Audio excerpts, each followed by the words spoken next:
네, 담임 목사님이 지금 목회자 수약의 관계로 지금 출타 중에 계십니다. 그래서 오늘 제가 말씀을 전하게 되었습니다. 오늘은 나의 삶이라는 제목을 가지고 하나님의 말씀을 살펴보도록 하겠습니다.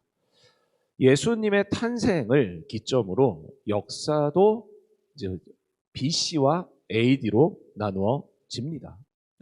예수님 이전의 시대를 BC라고 하고 예수님 탄생하신 그 이후의 역사를 AD라고 표기를 합니다. 개인마다 차이는 있겠지만 여러분도 개인적으로 예수님을 만난 그 시점이 있으실 거예요. 그때가 다들 있으실 겁니다. 저도 그렇습니다. 모태신앙으로 어렸을 때부터 교회 안에서 자라왔지만 제 인생에도 BC가 있고 AD가 있습니다. Before Christ, 예수님 만나기 전 저의 삶은 그래도 모태신앙이자 아버지가 목사님인데 어디 교회 밖에 있겠습니까? 그래도 봉사와 헌신의 삶은 살았어요. 금요일에 빠지지 않고 교회에 나와서 드럼도 쳤고요. 방송실에서도 봉사했습니다. 열심히 교회 프로그램 다 참여했어요. 스텝으로도 섬기기도 했습니다. 그런데 열심만 있었어요. 그 자리에 열심히 참여는 했습니다. 그렇게 열심히 하면 그냥 그리스도인으로 잘 지내는 거라 생각했습니다. 또 다들 잘한다 해주시니 그거면 되는 줄 알았습니다. 그런데 여러분, 열심만 가지고 되나요? 안 됩니다. 그 자리에 앉아는 있지만 말씀이 들어오지 않습니다. 기도의 모양은 있으나 마음이 없어요. 예수님은 믿지만 예수님과 전혀 상관없는 그러한 삶을 살아가는 저의 모습. 봉사와 헌신의 자리에는 있지만 마음이, 그 중심이 예수님, 하나님한테 있지 않으니 이 얼마나 불쌍한 사람입니까? 그런 저에게 예수님이 오십니다. AD, 아노도미니. 예수님과 함께 그리스도의 주님과 함께하는 그날. 여러분, 예수님을 만난다라는 것은요, 예수님을 믿기 전에 나와 예수님을 믿은 그 다음에 나가 완전히 달라지는 것입니다. 그래서 거듭난다라고 표현도 하잖아요. 그래서 믿는 사람들은 이 믿음의 변화, 중요한 이 터닝 포인트, 변환점이 있는데 바로 예수님을 믿은 그 믿음이 우리의 삶을 완전히 그 전과 후가 다르게 바꿔놓는다라는 것입니다. 이런 의미에서 가장 불행한 사람은 예수를 믿긴 믿는데 아무런 변화가 없는 사람입니다. 정말 불행하지 않을 수 없어요. 정말로 하나님이 실제하시고 살아계신 하나님으로 만나는 사람은 여러 가지 변화가 오는데 그러한 변화가 없다니 얼마나 안타까운 일입니까? 그러면 그러한 사람들에게 어떠한 변화가 임할까요? 첫 번째로 더 이상 과거에 얽매여서 살지 않게 됩니다. 요한복음 4장에 예수님을 만난 한 여자가 나옵니다. 우리가 잘 아는 여자예요. 사마리아 여인. 성경에 이름이 뭔지 정확하게 나오지는 않습니다. 수가성 여인이라고 이야기를 하죠. 우리가 잘 알고 있어요. 우물가의 여인. 이 사마리아 여자가 자기의 수치스러운 과거 때문에 그 이스라엘 지역이 굉장히 뜨겁거든요. 그래서 우물물을 길러 낮에 나가지 않습니다. 좀 선선한 아침이나 저녁에 나가서 우물물을 기르지 한낮에 나가지 않아요. 그런데 사람들이 수군수군대고 손가락질하니까 그 사람들을 피해서 한낮에 우물을 길러 나갑니다. 옛날에 우리나라 빨래터에서 다 같이 빨래하고 있으면 수군수군대고 손가락질하는 거, 그게 싫어서 낮에 물을 길러 갔다라는 거예요. 그런데 예수님을 만납니다. 예수님을 만나고 더 이상 과거에 매여 살지 않습니다. 사람들에게 오히려 가서 내가 오늘 메시아를 만났다. 나의 과거를 다 아시고 나의 과거를 치료하신 그분을 만났다라고 고백을 합니다. 이 수치스러운 과거를 땅에 묻습니다. 과거와 완전히 인연을 끊고 새로운 삶을 살아가게 된다라는 것이에요. 여러분, 과거를 벗어나시기 바랍니다. 과거의 상처에서 벗어나기를 바라고요. 과거에 혹시 잘못된 중독이 있다면 그 중독에서, 또한 잘못된 만남이 있다면 그 만남에서 벗어나시기를 주님의 이름으로 축원드립니다. 사람을 만나보면 안타까운 분들이 참 많은데 과거에 벗어나지 못하고 그 과거에 붙들려서 살아가시는 분들이 있어요. 과거의 트라우마, 너무 큰 정신적 충격, 여기에서 벗어나지를 못합니다. 계속 그곳에 끌려다녀요. 그래서 참 안타깝게 과거도 불행했는데 그 불행했던 과거 때문에 지금도 불행하게 사시는 분들 얼마나 안타까운지 몰라요. 고린도후서 5장 17절을 보면 예수님을 만나고 난 뒤 어떻게 변화되는지 말씀해 주고 계십니다. 고린도후서 5장 17절입니다. 그런즉 누구든지 그리스도 예수 안에 있으면 새로운 피조물이라. 이전 것은 지나갔으니 보라 새 것이 되었도다. 제가 다시 이야기할 테니 아멘 하시기 바랍니다. 여러분, 과거의 상처에서 치료받기를 바랍니다. 실패의 경험에서 벗어나시기를 바랍니다. 과거에 잘못해서 벗어나시기를 간절히 바랍니다. 여러분, 과거를 땅에 묻으십시오. 여러분 앞에 축복의 길이 열려 있습니다. 새로운 미래를 발견하시기 바랍니다. 예수님의 이름으로 그 과거의 그 저주스러운 것을 다 십자가에 못 박아 버리십시오. 십자가는 죽음입니다. 그 과거를 끊어내십시오.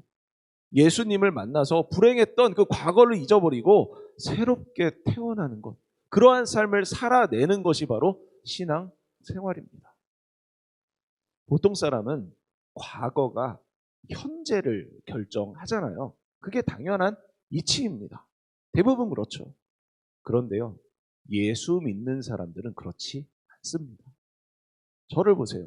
제가 이렇게 지금 말씀 열심히 전하고 교회에서 열심히 봉사하면서 사명, 사역 감당하지 않습니까? 그런데 제 학창 시절을 아는 사람들은 아마 이 모습 상상도 못했을 겁니다. 네. 제가 아동부 시절에 얼마나 별났는지 저 때문에 아동부 예배를 못 드렸대요. 물론 저는 기억나지 않습니다. 전 기억 안 나요. 그때 저를 담당하셨던 선생님이 지금 제 모습을 보면 얼마나 놀라시고 얼마나 어떤 반응을 보이실지 저도 상상이 안 가요. 그리고 저를 잘 모르시는 그런 분들이 밖에서 저를 만나면 왠지 저쪽 어두운 데에서 좀 일할 것 같은 그러한 분위기를 풍기지 않습니까? 그런데 제가 지금 하나님의 일을 감당하고 하나님의 사역을 하고 있잖아요. 여러분, 옆 사람 한번 바라보십시오. 옆 사람. 저 옆 사람, 저 얼굴로 이 자리에 앉아 있는 것이 마땅합니까? 아멘? 네, 아니에요? 여러분, 지난 밤 무슨 일이 있었는지 주님께서 다 아십니다. 그래도 이 자리에 앉아 있는 것이 은혜입니다. 예수님께서 과거를 다 끊으셨어요. 그래서 우리가 그 주님의 은혜로 새롭게 변화받아 예수님 믿고 주님과 함께 새로운 신앙생활을 할 수 있게끔 우리를 변화시켜 주십니다. 두 번째로, 우리가 예수님을 믿으면 어떻게 되느냐? 신분이 바뀝니다. 오늘 우리가 읽어본 말씀은 교회가 무엇인지, 그리스도인이 무엇인지에 대해서 정말로 잘 알려주고 있는 그런 말씀입니다. 본문 19절을 한번 보시죠. 그러므로 이제부터 너희는 외인도 아니요 나그네도 아니요 오직 성도들과 동일한 시민이요 하나님의 권속이라. 여기 보면 외인 나오잖아요. 외인, 외국인이라는 뜻입니다. 여러분, 외국인은요 속하지 않은 자예요. 교회에 이렇게 있지만 교회에 속하지 못한 사람들이 있습니다. 같이 예배는 드리지만 손님처럼, 외국인처럼, 나그네처럼 속해 있지 못하는 사람이 있다라는 것이에요. 제가 2009년부터 2015년 12월까지 외국에서 살았습니다. 외국에서 사는 게 굉장히 좋아 보이시죠? 네, 좀 힘들어요. 우리가 외국 여행을 갈 때 여행으로 가면 행복해요? 안 행복해요? 행복하죠. 여행으로 가면 참 그렇게 행복할 수 없어요. 그런데 그 안에서 살아가면 힘듭니다. 다른 나라에서 살아간다는 것이 얼마나 고통스러운지 몰라요. 그래서 이민자들 얼굴 보면요. 뭐 이렇게 좀 얼굴을 보면 좀 근심, 이러한 가난, 이런 거에 좀 찌들어 있습니다. 돈이 없어서 가난한 게 아니라 그 마음의 가난함을 항상 가지고 있어요.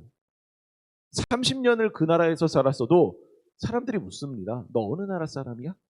이민 2세. 그 나라에서 태어난 그 나라 아이인데도 불구하고 너 어디서 왔냐고 물어봐요. 그래서 나 이 나라에서 태어났다. 그러면 아니 너 오리지널이 어디야? 이렇게 물어본다니까요. 그 나라 사람인데도 외국인 취급을 당합니다. 여러분 반대로 외국인인데 우리나라에서 살아가고 있는 요즘의 대세 조나단이라고 혹시 아십니까? 네, 광고도 찍고 사진 보여주세요. 네, 이 사람인데 아시죠? 콩고에서 온 친구입니다. 그런데 어렸을 때 우리나라에 와서 영어를 못해요. 생긴 건 이런데 영어로 물어보면 그래도 지금 이제 하도 주변에서 영어를 많이 하니까 자기가 열심히 노력해서 지금은 어느 정도 일상 회화는 된다고 하는데 영어를 못한답니다. 이 친구 한국에서 100년을 살아도 한국인 취급을 받을까요? 힘들죠. 우리나라에서는 특별히 더 힘든 것 같습니다. 제가 한국에 와서 가장 좋은 점 중 하나가 말을 신경 써서 듣지 않아도 돼요. 네. 그냥 들려서 좋아요. TV 그냥 틀어놓고 있어도 그냥 쏙쏙쏙쏙 들어와서 좋아요. 이게 얼마나 좋은지 모릅니다.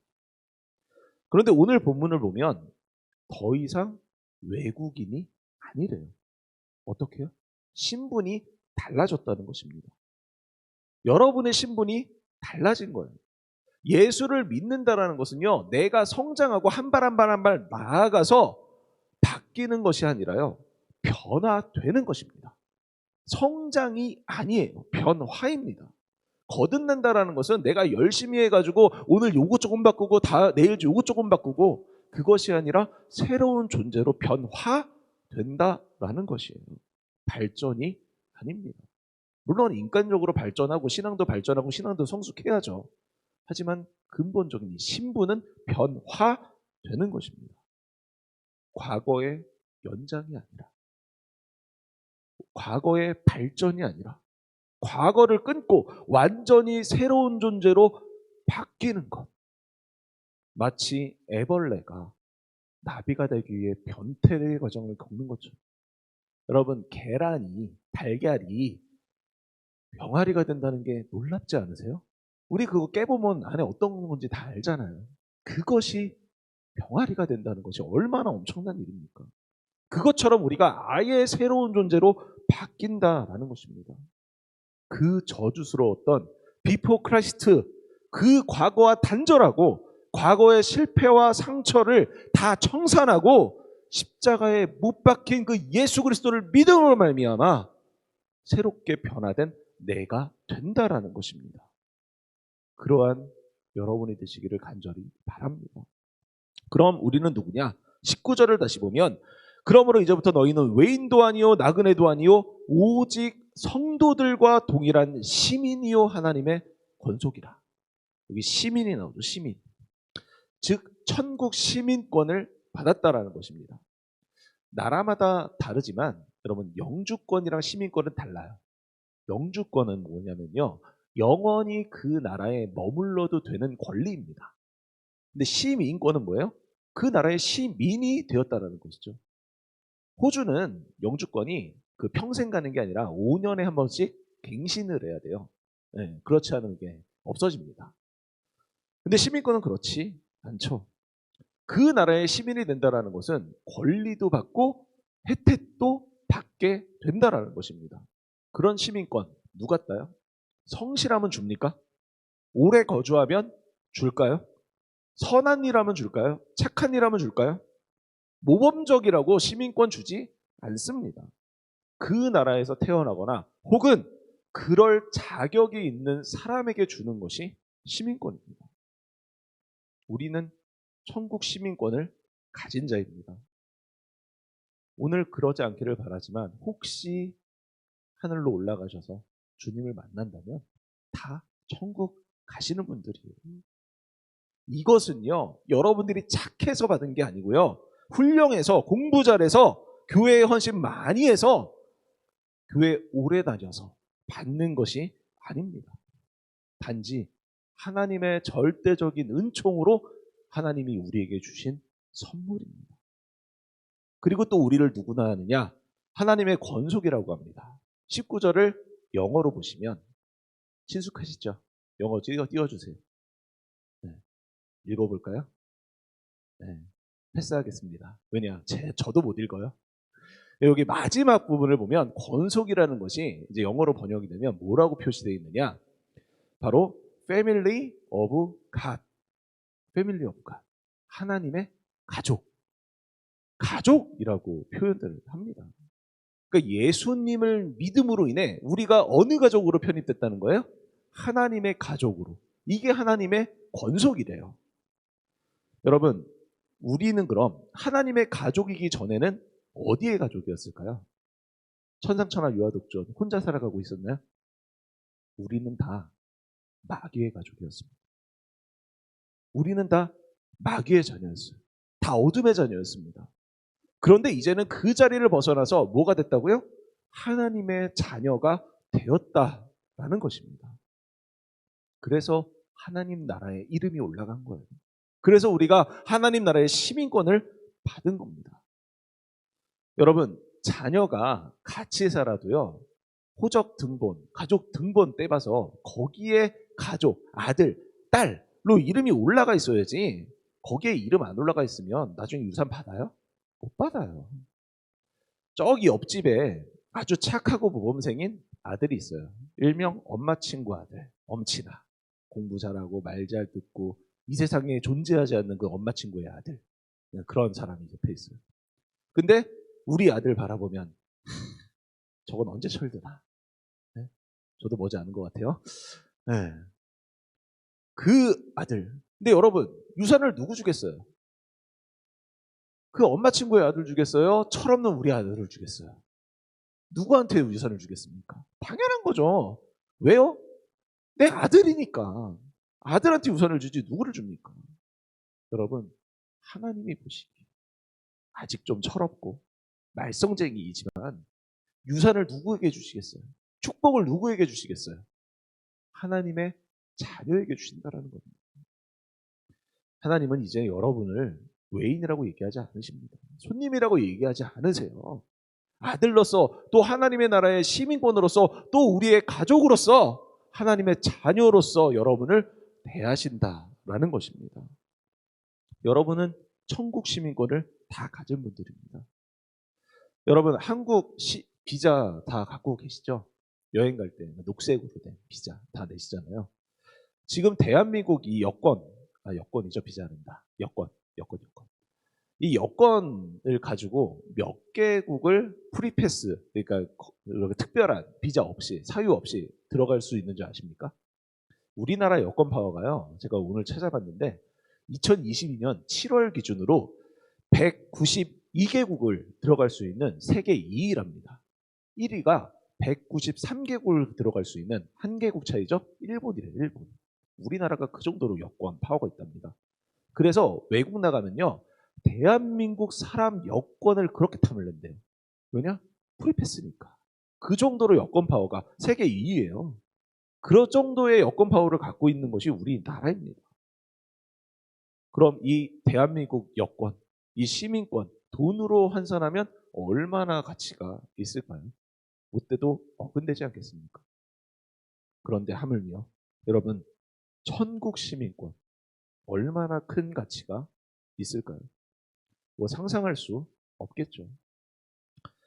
여러분이 하나님 나라의 시민이 되셨고 또 하나님이 나를 가족으로 편입하셨습니다. 지금 죽어도 우리는 모두는 하나님 나라의 시민권을 가지고 있습니다. 하나님의 자녀인 것이에요. 마지막 세 번째로요. 주님을 만나면 진짜 교회가 됩니다. 이건 좀 잘 들으셔야 되는데 20절 한번 보시죠. 20절. 너희는 사도들과 선지자들의 터 위에 세우심을 입은 자라.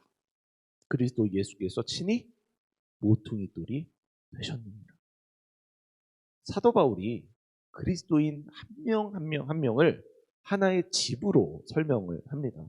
비유를 들어서 설명을 하는데 집을 지을 때 가장 중요한 게 뭐예요? 건축자, 모퉁이돌, 땅. 땅이 있어야지 집을 짓잖아요. 그리고 두 번째, 기초가 가장 중요합니다. 그런데요, 그리스도의 터는 아무런 곳에 세워지지 않습니다. 대충 족보 없이 세웠다가 그냥 무너지고 이런 게 아니에요. 사도들의 그 터, 순교자들의 그 터, 선지자들의 그 터 위에 세워졌다는 것입니다. 우리 대한민국도 수많은 선교사들의 그 피로 세워진 나라 아닙니까? 우리 교회도 그냥 세워진 게 아니에요. 선지자들의 터 위에 세웠고, 선교사들의 터 위에 세웠고, 순교자들의 터 위에 세웠고, 그리고 이 교회를 세우기에 얼마나 많은 분들의 피와 땀과 눈물로서 세워진 교회입니까? 그냥 세워진 게 아니에요. 이러한 교회의 주춧돌이 되시는 게 누구세요? 예수 그리스도라는 것입니다. 여러분, 교회의 중심이 예수 그리스도가 아니라면 그건 더 이상 교회가 아닙니다. 이것을 다시 이야기하면요, 예수 그리스도 이외에 다른 것을 이야기한다는 것은 교회가 아닌 거예요. 그건 이단이죠. 그런데 혹자들은 그런 얘기를 합니다. 구원이 꼭 예수 그리스도를 통해야만 가는 것이다. 산 정상으로 가는데 여러분 길이 몇 개, 한 개일 필요는 없잖아요. 그 예를 들면서 산 정상으로 가기만 하면 되지 어느 길로 가는 게 뭐 그리 중요하냐? 아니요, 여러분. 예수 그리스도 외에 갈 수 있는 길 없습니다. 성경도 그렇게 증언하고 있고요. 그리고 예수님이 십자가에 달려 돌아가셨잖아요. 왜요? 그거 말고는 우리를 구원할 방법이 없기 때문에. 만일 다른 구원의 길이 있다면 예수님은 결단코 십자가에 달려 돌아가실 필요가 없습니다. 다른 길이 있는데 뭐하러? 안 그렇습니까? 그렇기 때문에 여러분, 예수님 위에 다른 이름을 주신 적이 없다라는 이 말씀 믿으시기 바랍니다. 오직 우리의 구원자 예수님만이 우리의 반석되심을 믿으시기 바랍니다. 예수 그리스도 때문에 교회가 있고요.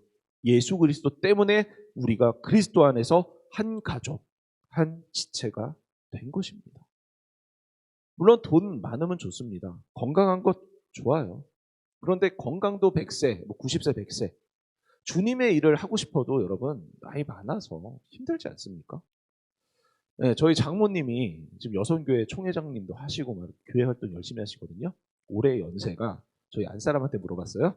62세입니다. 62세세요. 그런데 장모님이 앞으로 열심히 하셔도 10년 열심히 하실 수 있을까요? 하나님의 일 열심히 하고 싶어도 더 이상 할 수 없을 때가 코앞에 있다라고 이야기를 하십니다. 우리가 교회 안에서 예수 그리스도 안에서 한 지체 한 가족이 됐다라고 이야기를 하는데 그 안에서 우리가 열심히 낼 수 있는 그 한계가 분명히 정해져 있다라는 것이에요. 여러분 또 명예가 있다 한들 여러분 2002년도에 우리 대한민국이 들썩였죠. 뭐 때문에? 월드컵 때문에. 네. 그때 국회의장이 혹시 누구신지 아십니까? 모르시죠? 2002년도 대한민국 대통령이 누군지 아십니까? 이렇게 물어보면 모르세요. 명예도 한때입니다. 그런데 여러분, 우리의 이 천국 시민권, 하나님의 자녀, 이 교회, 이것은 영원한 줄 믿으시기 바랍니다. 그래서 21절에 이렇게 기록하고 있습니다. 그의 안에서 건물마다 서로 연결하여 주 안에서 무엇이 되어가고? 성전이 되어가고. 아니 목사님, 교회 이렇게 잘 지어놨는데요? 교회 이미 완성되었는데요? 여러분, 교회는요, 건물만 의미하는 게 아닙니다. 하나님을 믿는 사람들이 있는 곳이 교회예요. 여러분과 저는 하나님의 교회입니다. 학교는요, 건물이 학교가 아닙니다. 건물이 학교가 아니에요. 옛날 6.25 때 다 북성 무너졌을 때 그냥 아름드리 나무에다가 칠판 하나 걸고 선생님이 거기서 가르치면 그곳이 학교였던 거예요. 마찬가지입니다. 우리가 모여서 기도하는 곳, 우리가 모여서 예배하는 곳, 여러분이 속해드리는 그곳이 하나님이 임하시는 교회입니다. 건물이 아니에요. 여러분, 교회가 문을 닫는 것은요, 예배 처소가 없어지는 것도 그렇지만 하나님을 믿는 사람들이 더 이상 예배하지 않을 때, 예배하는 자가 없을 때, 기도하는 자가 없을 때, 그때가 정말로 교회가 무너지는 그때 아닙니까? 지금이 저는 그때라고 생각을 합니다. 코로나 이후로 얼마나 많은 교회들이 문을 닫았어요. 왜 문을 닫았게요? 더 이상 예배하는 자가 없으니까. 더 이상 기도하는 자가 없으니까. 아, 목사님 저 집에서 온라인으로 예배 드리는데요. 목사님 집에서 온라인으로 급여철야 나와서 하는데요. 물론 그것도 소중하죠. 여러분, 진짜 교회는 무엇이냐? 예수님을 믿는 성도들, 여러분과 제가 바로 교회입니다. 그러한 자들이 모여서 예배드리고 기도하고 하나님의 말씀을 전하고 더 나가서 그걸로 끝나는 것이 아니에요. 여러분, 세상 사람들은요, 건물로서의 교회는 볼지 몰라도 진정한 교회는 우리가 보여주지 않으면 그들은 볼 수 없습니다. 여러분, 그들이 교회를 바라볼 때 하나님을 바라볼 수 있을까요?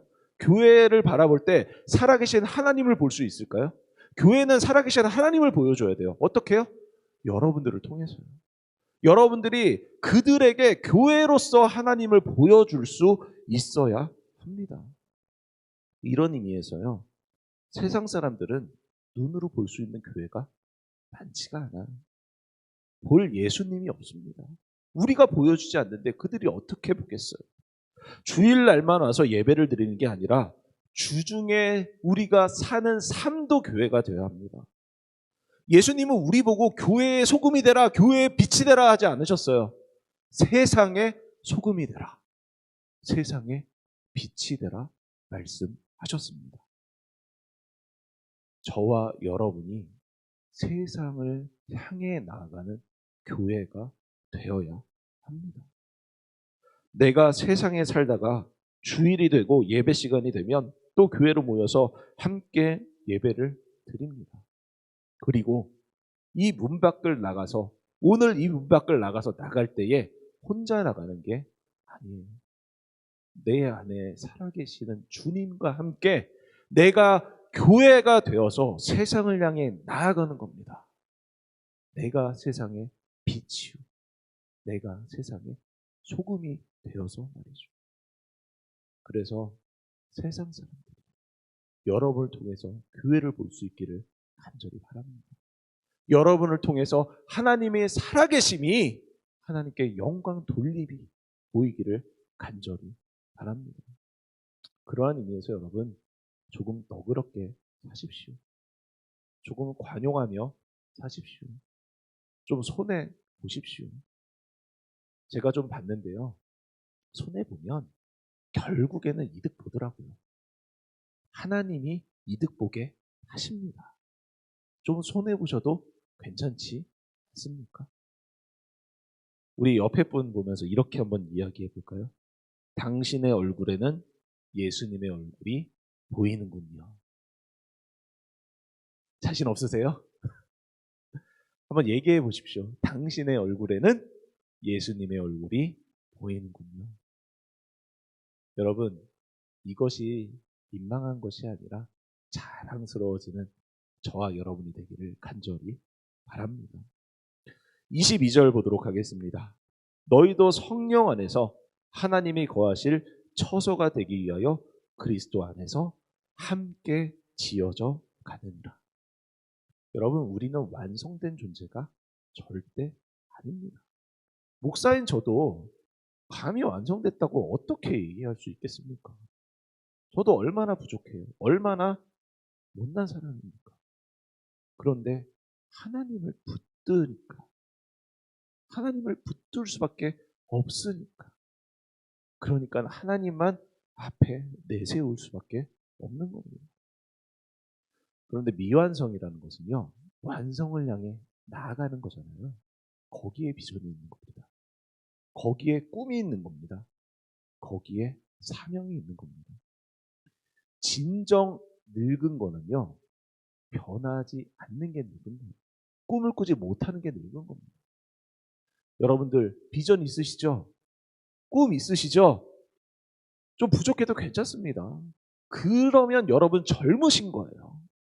우리는 완성을 향해 나아가는 젊은이들입니다.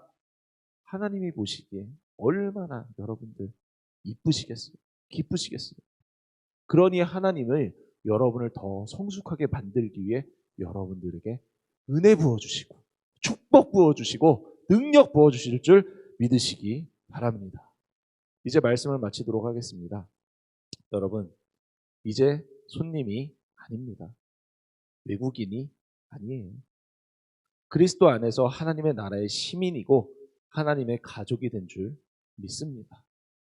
이제 건물로서가 아니라 우리 한 사람 한 사람이 살아있는 교회로 세상에서 주일만 성도가 아니라 예배드릴 때만 성도가 아니라 세상에서도 교회로서 역할을 잘 감당하는 저와 여러분이 되시기를 주님의 이름으로 축원드립니다.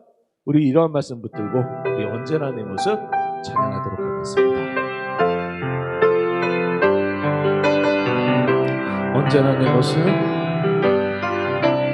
언제나 내 모습이 너무나 부끄러워 무릎으로 주님께 기도로 가오니 나무로 서있니 죽은 내 영 깨우사 주님만 나를 깨워 내 영 살게 하소서. 주님 내 안에 주님 내 안에 내 안에 계시고 주님 내 안에 주님 내 안에 나를 채워주소. 주님 내 안에 주님 내 안에 주님 내 안에 내 안에 계시고 주님 내 안에 주님 내 안에 나를 세워주소. 우리 그러한 주님의 이름 크게 한번 부르시고 두 손으로 기도하며 나아갑시다. 주여 아버지 하나님, 아버지 하나님, 이 시간 주님의 이름을 간절히 부르는 주님의 자녀들에게 아버지 하나님 주님의 이름을 주시옵소서. 아버지 하나님 주님의 이름을 이 세상을 살아갈 때에 아버지 하나님 예수 그리스도를 보여주는 아버지 내 앞에 계시는 예수 그리스도를 가지 못하고 살아갈 때가 너무 많습니다. 아버지 하나님 내 안에 계시는 예수 그리스도를 아버지 하나님 이 세상 사람들에게 보일 수 있는 믿음 능력을 허락하여 주시옵소서. 아버지 하나님 나를 통하여 역사하시고 나를 통하여 이루어가실 아버지 그 하나님을 붙듭니다. 우리들 하나님 붙들고 나아가는 주님의 기억을 주시옵소서. 아버지 하나님 이 시간에 그러한 주님의 계신 그러한 능력을 보여주사 아버지 하나님 이 세상에 반대히 나아가는 주님의 기억을 거듭 부를 수 있도록 인도하여 주시옵소서. 아버지 하나님 주님께 주신 시간을 인도하여 주시고 아버지 하나님 주님께 주신 시간을 인도하여 주셔서 아버지 하나님 주님을 붙들어가는 자 주님과 함께 한 걸음 한 걸음 나아가시고 아버지 하나님 주님을 붙들고 나아가는 주님에게 거듭을 될 수 있도록 인도하여 주시옵소서. 아버지 하나님 주님의 은혜를 아버지 하나님 주님께서 함께 해주시고 인도하여 주시옵소서. 나를 세워주소서. 자비하신 아버지 하나님, 이 시간 주님께서 은혜 허락하여 주시옵소서. 주님, 저희가 과거에 얽매여서 살아가는 것이 아니라 주님 만나고 과거를 모두 다 청산하고 예수 그리스도의 그 십자가에 못 박고 새롭게 변화된 삶, 주님과 함께 동행하는 삶을 살아가는 그러한 인생 될 수 있도록 주님 은총 허락하여 주시옵소서. 아버지 하나님, 저희가 너무나 부족했습니다. 아버지 하나님, 주님께서 저희를 천국 시민으로 삼아주시고 주님의 자녀 삼아 주셨는데 저희가 그러한 저희의 신분을 잊어버리고 세상에 눌려서 세상을 쫓아 세상을 따라 살아갔음을 고백합니다. 아버지 하나님, 주님의 자녀로서의 권세 회복하게 하여 주시옵소서. 주님의 자녀로서의 능력 회복하게 하여 주시옵소서. 그리하여 세상 사람들에게 주님을 보여줄 수 있는, 예수 그리스도를 전할 수 있는, 예수 그리스도가 살아계시다라는 그 증인된 삶을 살아내는 주님에게 한 권속될 수 있도록 함께하여 주시옵소서. 지금은 우리 주 예수 그리스도의 크신 은혜와 하나님 우리 아버지의 극진하신 사랑하심과 성령님의 감화 감동 교통 역사하심이 내 안에 살아계시는 예수 그리스도를 붙들고 그 주님과 함께 동행하는 삶을 살기 원하는 우리 부평종합교회 모든 성도님들과 이 시간 함께 예배드리는 모든 주님의 권속들 머리 위에 영원히 함께 하시기를 간절히 축원드리옵나이다. 아멘.